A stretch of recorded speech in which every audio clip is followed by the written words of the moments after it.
പ്രവാസ ലോകത്തു നിന്നുള്ള വാർത്തകൾ. UAE-യിലെ ബഹുരാഷ്ട്ര കമ്പനികൾക്ക് നികുതി ഏർപ്പെടുത്തി.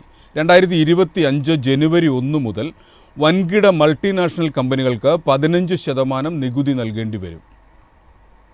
UAE-യിൽ പ്രവർത്തിക്കുന്ന ബഹുരാഷ്ട്ര കമ്പനികൾക്ക് പുതിയ നികുതി ഏർപ്പെടുത്തി. ജനുവരി മുതൽ MNC-കൾ ലാഭത്തിന്റെ 15% വാർഷിക നികുതി നൽകേണ്ടിവരും. 750 ദശലക്ഷം യൂറോയിൽ കൂടുതൽ ആഗോള വരുമാനമുള്ള ബഹുരാഷ്ട്ര കമ്പനികൾക്കാണ് UAE പുതിയ നികുതി ഏർപ്പെടുത്തിയത്. Domestic minimum top up tax എന്ന പേരിൽ ധനമന്ത്രാലയമാണ് പുതിയ നികുതി ഏർപ്പെടുത്തിയത്. 2025 ജനുവരി 1 മുതൽ വൻകിട മൾട്ടിനാഷണൽ കമ്പനികൾ ഈ നികുതി നൽകേണ്ടിവരും. നിലവിൽ UAE-യിൽ 9% വാണിജ്യ സ്ഥാപനങ്ങളുടെ കോർപ്പറേറ്റ് ടാക്സ്. 4 സാമ്പത്തിക വർഷത്തിൽ 2 വർഷം 750 മില്യണോ അതിൽ കൂടുതലോ യൂറോ കൂടുതൽ ആഗോള വരുമാനമുണ്ടാക്കുന്ന MNC-കളാണ് ഇത് നൽകേണ്ടിവരിക. നികുതി സംബന്ധിച്ച കൂടുതൽ വിവരങ്ങൾ ധനമന്ത്രാലയം പിന്നീട് പുറത്തുവിടും. UAE-യിലെ നികുതി രംഗം ആഗോളതലത്തിൽ സുതാര്യമാക്കാനും കമ്പനികളുടെ മത്സരക്ഷമത പ്രോത്സാഹിപ്പിക്കാനുമാണ് പുതിയ നികുതി ലക്ഷ്യമിടുന്നതെന്ന് ധനമന്ത്രാലയം പറഞ്ഞു. News desk Myfin TV.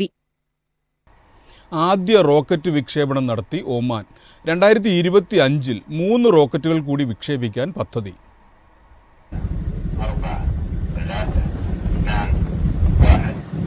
ആദ്യ റോക്കറ്റ് വിക്ഷേപണത്തിലൂടെ ബഹിരാകാശ മേഖലയിൽ പുതിയ കുതിപ്പ് നടത്തി ഒമാൻ. ഇത്ലാഖ് സ്പേസ് ലോഞ്ചിൽ നിന്നാണ് റോക്കറ്റ് വിക്ഷേപിച്ചത്. ഒമാന്റെ പരീക്ഷണ റോക്കറ്റായ ദുക്മ 1-ന്റെ കുതിപ്പ് ഒരു നാഴികക്കല്ലായി മാറി. ഇതിലൂടെ ആഗോള ബഹിരാകാശ മേഖലയുടെ ഭൂപടത്തിൽ ഒമാനെ അടയാളപ്പെടുത്താനും ബഹിരാകാശ മേഖലയിൽ പ്രവർത്തിക്കുന്ന നിക്ഷേപകരുടെയും അന്താരാഷ്ട്ര കമ്പനികളുടെയും ശ്രദ്ധ ആകർഷിക്കാനും കഴിഞ്ഞു. ഒമാന്റെ ഗതാഗത വാർത്താവിനിമയ വിവര സാങ്കേതിക മന്ത്രാലയത്തിന്റെ മേൽനോട്ടത്തിൽ നാഷണൽ സർവീസസ് കമ്പനിയായിരുന്നു പരീക്ഷണ വിക്ഷേപണത്തിന്റെ ചുക്കാൻ പിടിച്ചത്. ഒമാൻ ഭൂമിശാസ്ത്രപരമായി ഭൂമധ്യരേഖയോട് ചേർന്നു നിൽക്കുന്ന പ്രദേശമായതുകൊണ്ട് തന്നെ ഉപഗ്രഹ പ്രവർത്തനങ്ങൾക്ക് അനുകൂലമാണ്. 2025-ൽ 3 വിക്ഷേപണങ്ങൾ കൂടി നടത്താൻ ഒമാന് പദ്ധതിയുണ്ട്. ഒമാന്റെ പ്രഥമ ഉപഗ്രഹം ഒമാൻ 1 2023 നവംബർ 11-നായിരുന്നു വിക്ഷേപിച്ചത്. News desk Myfin TV. India UAE startup ബന്ധം ശക്തിപ്പെടുത്താൻ ഉദ്ദേശിച്ച് നടത്തിയ പ്രഥമ ഫൗണ്ടേഴ്സ് റിട്രീറ്റ് UAE-യിൽ സമാപിച്ചു.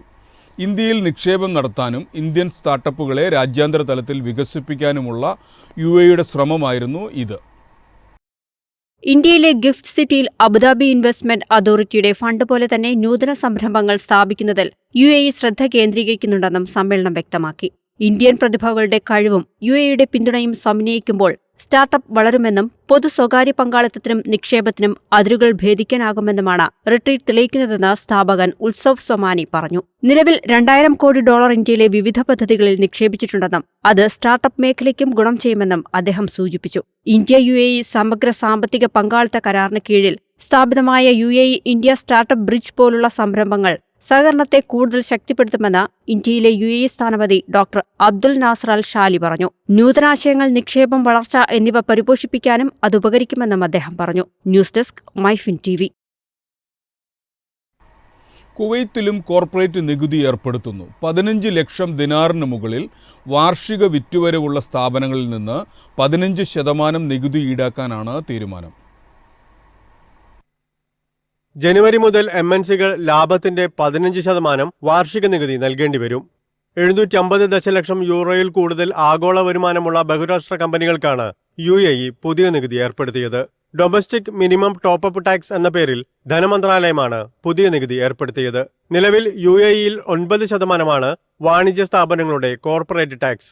4 സാമ്പത്തിക വർഷത്തിൽ 2 വർഷം 750 മില്യൺ യൂറോയോ അതിൽ കൂടുതലോ ആഗോള വരുമാനമുണ്ടാക്കുന്ന MNC-കളാണ് പുതിയ നികുതി നൽകേണ്ടിവരിക. നികുതി സംബന്ധിച്ച കൂടുതൽ വിവരങ്ങൾ ധനമന്ത്രാലയം പിന്നീട് പുറത്തുവിടും. UAE-യിലെ നികുതി രംഗം ആഗോളതലത്തിൽ സുതാര്യമാക്കാനും കമ്പനികളുടെ മത്സരക്ഷമത പ്രോത്സാഹിപ്പിക്കാനുമാണ് പുതിയ നികുതി ലക്ഷ്യമിടുന്നതെന്ന് ധനമന്ത്രാലയം അറിയിച്ചു. News desk Myfin TV.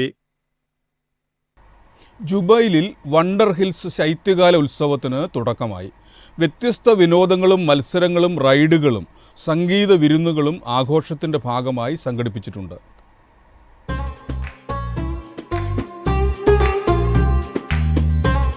ജനുവരി 11 വരെ മേള നീണ്ടു നിൽക്കും. റോയൽ കമ്മീഷൻ ഏരിയയിൽ ദരീൻ ബീച്ചിനോട് ചേർന്നുള്ള കുന്നുകളിലാണ് പരിപാടികൾ. വർണ്ണാഭമായ ലൈറ്റുകൾ കൊണ്ട് അലങ്കരിച്ച കുന്നുകളും സംഗീത വിനോദ പരിപാടികളും മേളയെ ആകർഷകമാക്കുന്നുണ്ട്.